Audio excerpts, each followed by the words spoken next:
آج کے قصے کا نام ہے فوجی کپورے، اور یہ تھوڑا سا ابھی اس ہفتے اصل میں یہ ہوا ہے کہ جتنے بھی میں نے قصے سنائے نا وہ حد ادب کی ذرا باؤنڈری کے اوپر ہیں.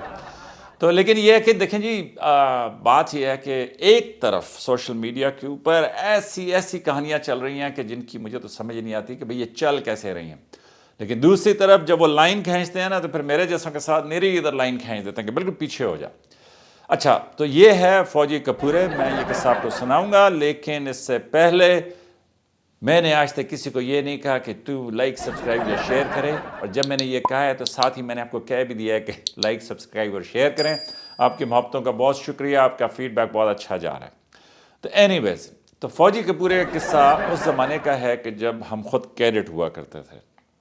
تو جب ہم کیڈٹ ہوا کرتے تھے تو اس زمانے میں یہ ہوا کہ پہلے تنخواہیں بڑی کم تھیں. آپ کو پتہ ہے فوج میں کیڈٹ کو بھی مطلب 18-19 سال کا لڑکا جو سلیکٹ ہو جاتا ہے اس کو بھی تنخواہ ملنا شروع ہو جاتی ہے، اور اس سے اچھی کوئی فیلنگ ہی نہیں ہے کہ آپ 18-19 سال کے ہوں اور آپ کو خود تنخواہ مل رہی ہو. مطلب بہت سارے مسائل ہوتے ہیں، ابا جی کے ساتھ، اماں کے ساتھ، بڑی بہن یا بھائی کے ساتھ. آپ کو پتہ ہے کہ بڑا اپنا عکس ہوتا ہے بندے کا، تو اس میں جب کسی اور سے پیسے مانگنے پڑے تو بڑے مشکل ہو جاتے ہیں. خیر کچھ لوگ ہیں جو بڑے کھلے دل سے مانگتے ہیں، لیکن کچھ ایسے ہوتے ہیں کہ جو کہتے ہیں کہ نہیں یار مجھے آزادی مل جائے، اور ایسے میں جب تھوڑی بہت تنخواہ ملتی ہے تو بڑی خوشی ہوتی ہے اور بندہ بڑا آزاد اور بڑا اونچا ہو جاتا ہے. تو اس زمانے میں جو ہمیں تنخواہ ملتی تھی کیڈٹ شپ میں وہ بڑی تھوڑی سی ہوتی تھی، اور اچانک جس طرح بجٹ آتے ہیں اسی طرح بجٹ آیا، اور اس کے اندر ایک بڑا اعلان ہوا، اور یکدم جو 500-600 روپے ملتے تھے ان سے ہم ڈائریکٹ 6,000 روپے پہ چلے گئے. تو ہم جس طرح کے تھے تو 6,000 روپے تو سنبھالے نہیں جاتے تھے، سمجھ نہیں آتی تھی کدھر خرچ کریں، پھر بھی بچ جاتے تھے. تو ایک جو پکی روایت تھی وہ یہ تھی کہ ہر ویکنڈ کے اوپر نا کڑائی کھانی ہے، ہر ویکنڈ کے اوپر. اور اس زمانے میں یہ جو کڑھائیاں تھیں یہ زیادہ مشہور تھی، تو ہم یا کڑائی کھاتے تھے یا کھانے شانے یا کلفی یا اسی طریقے سے جو بھی اس وقت گروپ ڈیسائیڈ کرتا تھا، مطلب جو کورس میں ڈیسائیڈ کرتے تھے. تو ہوا یوں کہ ایک دن وہ ایک ہمارے ساتھ ہوتے سر بھٹی. تو سر بھٹی جو ہے وہ کیڈٹ کالج حسن ابدال کے بھی تھے، ابدالیاں تھے، بڑے اونچے لمبا قد تھا ان کا، اور سر بھٹی بڑے شغلی بھی تھے. تو ہوا یہ کہ سر بھٹی جو ہے وہ بلاکس ہم ان کو کہتے تھے جن میں ہم رہتے تھے، تو کیڈٹ بلاکس میں وہ لے کے آئے مطلب گلاب جامن لے کے آئے. لیکن یہ جو گلاب جامن تھے یہ تھوڑے سے غیر معمولی تھے. غیر معمولی اس لحاظ سے تھے کہ یہ بہت بڑے بڑے گلاب جامن تھے. تو میں نے سر بھٹی سے پوچھا کہ سر کیا لائے ہیں؟ تو انہوں نے کہا میٹھے کپورے. تو میں نے کہا اچھا، اور میں سیریس، مجھے بالکل نہیں پتا تھا کہ کپورے کس کو کہتے ہیں. اور میرا خیال میں وہ دیکھیں نا، میں نے آپ کو کیا بتایا کہ بھائی بیسکلی ایک معصوم آدمی تو اس لیے مجھے نہیں پتا تھا کہ کپورے کس کو کہتے ہیں. تو اس نے کہا میٹھے کپورے. تو میں نے کہا ٹھیک ہے. وہ جناب بڑے بڑے گلاب جامن تھے، گرم گرم تھے. ہم نے جناب صحیح کھائے اور ہم نے سر بھٹی کی شان میں قصیدے بھی پڑھے، اور جناب گپے شپے لگا کے اسی طرح وہ ویکنڈ گزر گیا. جب ویکنڈ گزر گیا تو چند دن کے بعد اسی طرح ہم نے کہیں کھانا شانا کھایا. تو میں نے آپ کو بتایا تھا کہ 6,000 روپے مل گیا، تو ہر ویکنڈ پہ ہم کھانے کھاتے تھے باہر، اور کبھی کسی کی باری ہوتی تھی کبھی کسی کی باری ہوتی تھی. تو جیسے ہی میں نے یہ کھانا کھایا تو سر بھٹی نے کہا یار تو اس طرح کرنا، جا کے 6 میٹھے کپورے بھی لیا. ٹھیک. تو میں نے کہا ٹھیک ہے سر. تو میں جناب موٹر سائیکل اس زمانے میں ادھار پہ ہم نے کسی سے لی تھی، تو موٹر سائیکل لے کے تو میں سیدھا چلا گیا پنڈی صدر، اور وہاں پہ یہ جو دکان تھی جس سے یہ میٹھے کپورے لینا تھا اس کا نام تھا جمیل سویٹس. یہ اس زمانے میں نئی نئی کھلی تھی. تو یہ مشہور اس وجہ سے ہوئے تھے کہ ان کے یہ جو گلاب جامن تھے یہ بہت بڑے بڑے ہوتے تھے، اور اسی طرح وہ بڑی پرات کے اندر، اور جناب وہ شیرہ اور اس کے ساتھ گرم گرم گلاب جامن، تو یہ بڑے سپر ہٹ ہوئے تھے اس زمانے میں. تو میں جب ادھر دکان میں چلا گیا جمیل سویٹس کے اوپر، تو وہاں پہ جا کے میں اندر داخل ہوا. داخل ہونے کے بعد کچھ لوگ فیملیز وہاں پہ جس طرح ہوتا ہے وہ لے رہی تھی. تو اتنے میں وہاں پہ ایک صاحب تھے جنہوں نے داڑھی شاڑھی رکھی ہوئی تھی، تو انہوں نے میری طرف دیکھا تو انہوں نے کہا جی. تو میں نے کہا جی 6 میٹھے کپورے. اس نے کہا جی. میں نے کہا 6 میٹھے کپورے دے دیں. اس نے کہا خیریت؟ میں نے کہا بالکل خیریت. تو وہ نا ایک اور تھا کہ جو وائپر بھی لگا رہا تھا دکان کے اندر، تو وہ بھی میری طرف متوجہ ہو گیا. تو انہوں نے کہا جی کیا کہا آپ نے؟ میں نے کہا جی 6 میٹھے کپورے دے دیں، وہ سامنے جو پڑے ہیں. تو ان میں سے جو بڑے صاحب تھے تو انہوں نے کہا مار ادھر کھائیں گے یا باہر کھائیں گے؟ میں نے کہا خیریت؟ اب میں نے کہا خیریت، پہلے انہوں نے کہا تھا خیریت، اب میں نے کہا خیریت۔ انہوں نے کہا جی جی بالکل خیریت، مار باہر کھائیں گے یا اندر کھائیں گے؟ میں نے کہا نہیں جی مار تو نہیں کھانی، آپ نے نہیں دینے ویسے کہہ دیں۔ انہوں نے کہا جی چلے آپ نکلیں۔ تو خیر جناب میں باہر نکلا ہے، میں نے کہا یار یہ کیا مسئلہ ہے، ان کو کہا 6 مٹھے کے پورے دے دو، یہ تو مارنے پہ تو لائیں۔ خیر میں نے موٹر سائیکل سٹارٹ کی، میں نے کہا دفعہ کرو، نہیں ان کی دکان چلی ہے تو اس لیے جو ہے نا یہ سالے جس طرح ہم کہتے ہیں کہ اوقات سے باہر ہو گئے۔ تو میں واپس چلا گیا، میس میں سر بٹی ملے، انہوں نے کہا لے آئے؟ میں نے کہا نہیں۔ انہوں نے کیوں؟ میں نے کہا سر میں نے اس سے کہا 6 مٹھے کے پورے، وہ تو مرنے پہ آ گیا۔ ادھر باقی جتنے تھے انہوں نے کہہ لگائے، سر بٹی نے مجھے کہا کہ تو نے واقعی کہا ہے کہ 6 مٹھے کے پورے؟ میں نے انہوں نے کہا تو یہ نہیں پتا کپورے کیا ہوتے ہیں؟ میں نے کہا نہیں سر۔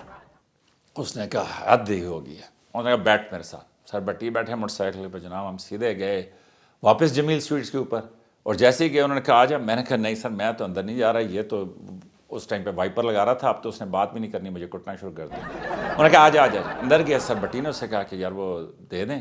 میں نے نہیں سنا کہ انہوں نے کیا کہا، تو وہ جناب انہوں نے کہا میں نے کہا سر یہ بڑی عجیب بات ہے، آپ نے کہا کہ جی وہ دے دیں تو اس نے دے دیا۔ میں نے اس سے کہا، انہوں نے کہا تو ٹھہر جا۔ انہوں نے مجھے ساتھ بٹھایا، وہاں سے سیدھا وہ مجھے لے گئے کمیٹی چوک۔ تو کمیٹی چوک جب ہم پہنچے تو وہاں پہ نا وہ دکانوں پہ تکے شکے بن رہے تھے، تو وہاں پہ نا انہوں نے سجا کے ٹیبل کے اوپر وہ سارے لگائے ہوئے تھے، وہ جو ٹکا ٹک لاہور میں بڑے شوق سے کھاتے ہیں کہ جناب اس سے طاقت ملتی ہے۔ تو وہاں پہ انہوں نے مجھے کہا اس سے پوچھ یہ کیا ہے؟ میں نے کہا سر مجھے پتہ ہے یہ کیا ہے۔ تو انہوں نے کیا میں نے کہا بکرے کے وہ۔ تو انہوں نے کہا نہیں اس سے پوچھ یہ کیا ہے۔ میں نے کہا یہ کیا ہے؟ انہوں نے کہا کپورے۔ میں نے کہا کیا مطلب ہے کپورے؟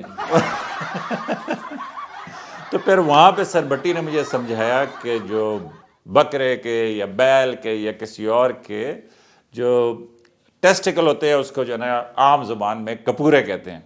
تو میں نے کہا سر آپ نے مٹھے کپورے کیوں کہا تھا؟ تو انہوں نے کہا میں نے مٹھے کپورے اس لیے کہا کہ تو نے اچانک مجھ سے پوچھا کیا لائے ہیں۔ میں نے کہا میں اس کو کیا بتاؤں کہ کیا لائے ہوں؟ تو میں نے کہا مٹھے کپورے اور ایز اے شغل کہا تھا، ٹھیک ہے۔ انہوں نے کہا مجھے کیا پتا تھا کہ تو جا کے جو ہے نا جمیل سویٹس پہ بیٹھ کے جو ہے نا وہاں پہ حاجی صاحب سے کہے گا کہ جی 6 مٹھے کپورے۔ انہوں نے کہا شکر کا تجھے اس نے کٹا۔ میں نے بھی اللہ کا شکر کیا کہ انہوں نے مجھے کٹا نہیں، لیکن یہ ہے کہ بعد میں یہ جو مٹھے کپورے ہیں یہ کافی عرصہ ہمارا شغل لگتا رہا، اور ظاہر ہے اس میں میری بینڈ وہ بجاتے تھے اس کے اوپر کہ جی یہ دیکھو جی اس کو پتہ ہی نہیں تھا کہ مٹھے کپورے ہیں۔ تو اینی ویز یہ تھا فوجی کپورے تو نہیں، مٹھے کپوروں کا ایک قصہ جو آپ کے بھائی کی فوجی زندگی میں ہوا، تو میں نے کہا میں آپ کے ساتھ شیئر کر دوں، امید ہے آپ کو پسند آیا ہوگا۔ تو پروگرام کو لائک سبسکرائب اور شیئر کریں، آپ کی محبتوں کا بہت شکریہ۔ ماشاءاللہ آپ کے فیڈ بیک کی وجہ سے اللہ کے فضل سے ہم 20,000 سبسکرائبرز کراس کریں گے، جو میرا خیال میں کافی بڑی اچھی اچیومنٹ ہے۔ لیکن پروڈیوسر صاحب کا ابھی بھی خیال یہ ہے کہ یہ وائرل ہونا چاہیے، تو دیکھتے ہیں کہ پروگرام وائرل کب ہوتا ہے۔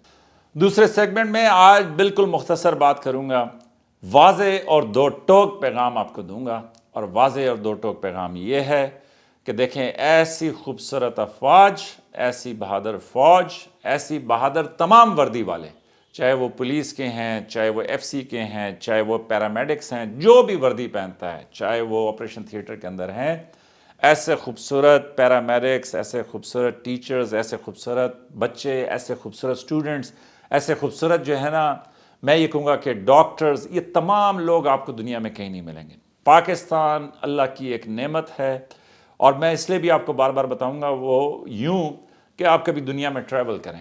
جب آپ ٹریول کریں گے تو آپ کو پتہ چلے گا کہ کہیں تو دھوپ ہے ہی نہیں، وہاں پہ لوگ جدید ترین ملکوں میں رہ رہے ہیں لیکن دھوپ کے لیے ترستے ہیں، اور کہیں پہ اللہ نے اتنی تیز دھوپ دی ہے کہ وہاں پہ سڑک کراس کرنا محال ہے، ایک پتہ نہیں ہے کہ جو آپ کو جو ہے نا وہاں پہ نظر آتا ہو، اگرچہ انہوں نے دنیا کے سارے پیسے لگا دیے ہیں لیکن وہ اپنی قدرت کو جو ہے نا اس کی ترتیب چینج نہیں کر سکے۔ اور اللہ نے ہمیں پاکستان میں ایک ایسا خطہ دیا ہے کہ جہاں پہ روز دھوپ ہے، K2 کے اوپر بھی روزانہ دھوپ ہے، اور ہمیں روز سب سے پہلے اس دھوپ پہ اللہ تعالیٰ کا شکر ادا کرنا چاہیے، اور نمبر 2 کہ اتنی مناسب دھوپ کہ جس میں آپ باہر جا بھی سکتے ہیں، بیٹھ بھی سکتے ہیں، شدت بھی ہے، پھر کمی بھی ہے، پھر مطلب بڑا ایک حسین اللہ تعالیٰ نے اس کا امتزاج رکھا ہوا ہے۔ تو تمام وردی والوں کا احترام کریں، ان کی کیئر کریں، اور اسپیشلی اپنی افواج کا، اور اسپیشلی اپنے قانون نافذ کرنے والے اداروں کا، وہ اس لیے کہ اس وقت پاکستان میں بڑے ہی مشکل حالات ہیں۔ دیکھیں یہ تحریکیں، یہ جو بہت امیر ملک ہیں، جو بہت ذرائع اور وسائل رکھتے ہیں، وہ تحریکیں پیدا کرنے کی صلاحیت رکھتے ہیں، وہ یہ باقاعدہ مہم کے ذریعے یوکرین میں دیکھ لیں نا، وہ پنک ریولوشن کی بات کرتے ہیں کہ یوکرین کے اندر ابھی دیکھیں 10 لاکھ لوگ تقریباً، وہ کہہ رہے ہیں کہ 7-8 لاکھ نوجوان جو ہیں وہ مارے جا چکے ہیں. تو اتنا بڑا فگر ہے کہ 2 سال سے وہ جنگ جاری ہے، اور آپ یہ دیکھیں کہ 7-8 لاکھ لوگ مارے جا چکے ہیں. لیکن کس لیے، کیسے وہ تحریک پیدا ہوئی، کیسے انہوں نے اس جنگ کا آغاز کیا، اور کیسے یہ جنگ جو ہے وہ مسلط کی گئی. تو اینی ویز اسی کے ساتھ یہ بھی دیکھیں کہ خطے کے حالات کس طریقے سے ہو رہے ہیں، کس طریقے سے لیبیا، شام، مصر، مطلب کتنے ملک ہیں کہ جہاں پہ آپ ساری داستانیں آپ کو مجھ سے بہتر معلوم ہیں.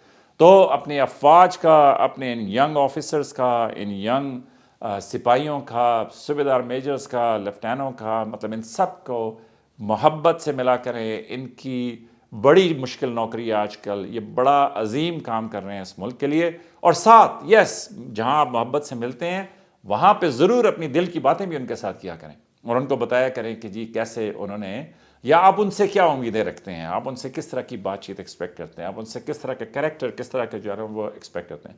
اور ان کی کہانیاں بھی سنیں. میرے سے زیادہ اچھی اور مزیدار کہانیاں وہ سنا سکتے ہیں، لیکن کیمرے سے بڑا شرماتے ہیں وہ. یہ کیمرہ جناب ایک ایسی چیز ہے نا، یہ کہیں لگا دیں میرا اپنا بولنے کا انداز بدل جاتا ہے.